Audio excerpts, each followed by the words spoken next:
Assalamu alaikum rahmatullahi wa barakatuhu. Bandiraɓe sehilaɓe jangiyankoɓe, en gari e windande men adinde alluwal masɗe pular goo. Eɗen janga hande ba mawɗo e ba tokoso.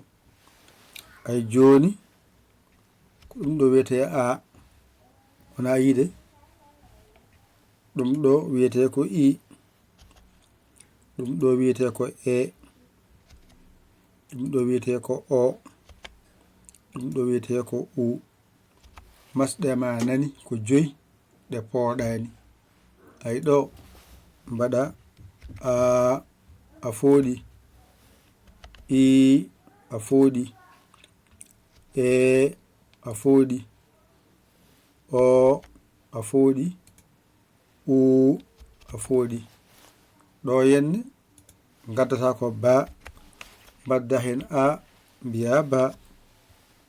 Ay ɗo mbatta ko ba, mbaɗa hen i mbiya bi. Ay ɗo mbatta ko ba, mbaɗa hen e mbiya be. Ay ɗo mbatta ko ba, mbaɗa hen o mbiya bo. Ay ɗo mbatta ko ba, mbaɗa hen u mbiya bu. Ay ɗo a fooɗani, ngara ɗo pooɗamo. Ay ba.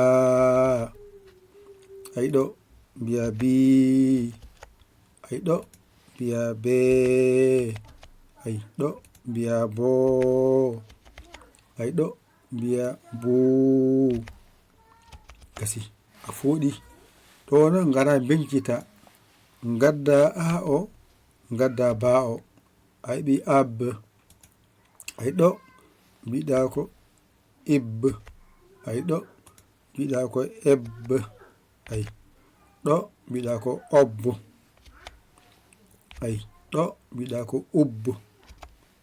Gasi ɗo fooɗani, ngara kadi pooɗama noon.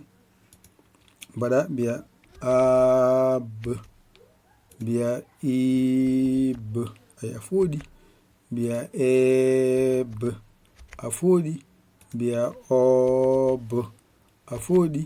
Mbiya ub. Ay ub, a fooɗi. Gasi ɗo ko timmi. Ngaranan kadi oɗo lomba mbiya bab. Ngara ɗo mba lomba mbiya bib. Gasi ngara ɗo lomba mbiya beb. Gasi ɗo kadi ngara lomba mbiya bob. Lomba mbiya bub. Gasi ɗo fooɗani, ngara kadi pooɗamo mbiya bab. Ay ɗo mbiya bib. Ay ɗo mbiya beb. Ay ɗo mbiya bob. Ay ɗo mbiya bub. Gasi alluwal ma ngal ɗo gootal, so ɗiggi andu a gayni ko jangete e ba. A hollama masɗe, a hollama kulal ngal ni masirte, wadde a faami ko ɗo a o woni. Mbaɗen ni ha ɗum wawa andade.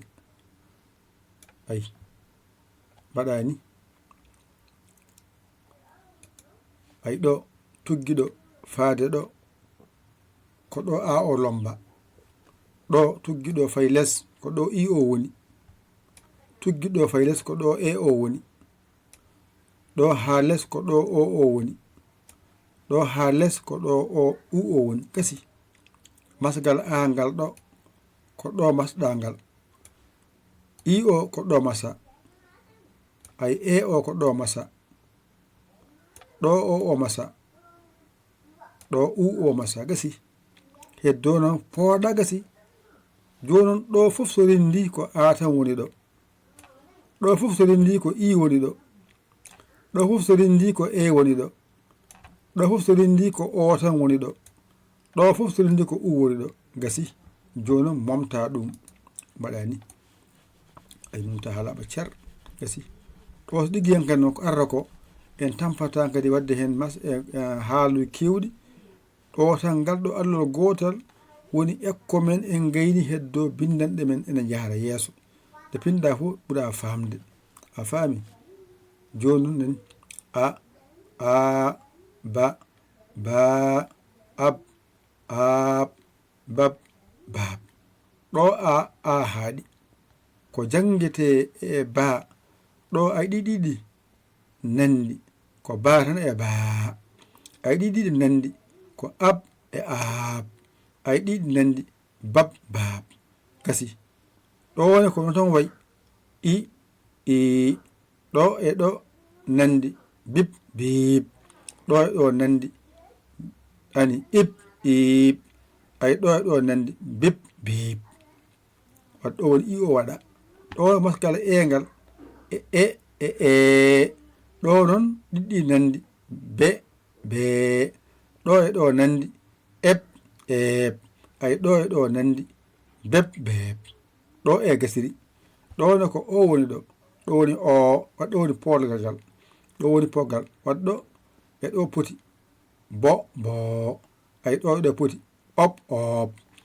ay ɗo e ɗo poti bob bob gasi ɗo kadi woni u o woni u e u ko ɗo ngoni joni ɗo e ɗo bu e boo ay ɗo e ɗo ub e ub ay ɗo e ɗo bub e boob gasi ɗo so ɗiggi tan ko arata ko haala heewata hen ɗo tan ɓurten wawde haalde ngal alal gotal sen mbaawi ngal garoje ɗe taw en kebbinta hen haala binden ten ha gasa garen mbiyen ba bi en kaala taw en mbatta hen ekkuji goɗɗi gasa law mbawen arde hankkadi noon e rendinde jangde men nde ɓuura yawde ɗum ɗo kañum waɗan ɗon hannde kaaɗen ɗo ƴette kuɗi mon e carnet mon mbañirɗon janggoni ɗigga ko on tagguɗon hen noddon en e oɗo numéro nani on kollama o yo noddata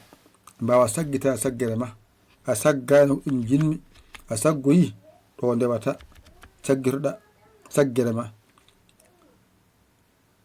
nani 906 mbaɗa 14 ma mbaɗa 81 kasi nani kasi mbaɗa yaya ɗon mbaɗa yaya nani mbaɗa oɗo li jiya wasabo ngara saggire saggere ma saggani ɗum jinmi walla an keso jiɗɗo nadde o e janngude he ngara ɗo ndewa ɗo mbawa nannede jangga ni foti ƴette kuɗi mon e carneji mon janggon mbawon mbason yawde ɗum ɗo ko gandal kewgal moftiɗo ene winda ko heewi e defte on ganda ɗum ɗo ko jawɗa ko ene winda ko heewi a anda kono so ɗo ɗiggani noon andu allol ma ba gasi ko jangate e ba e hewde ko ɗo haaɗi wadde jangal mbawa ngal teskoɗa ngal tawa wi tan wiide ba bi bu be bo tan a wulle ala teskade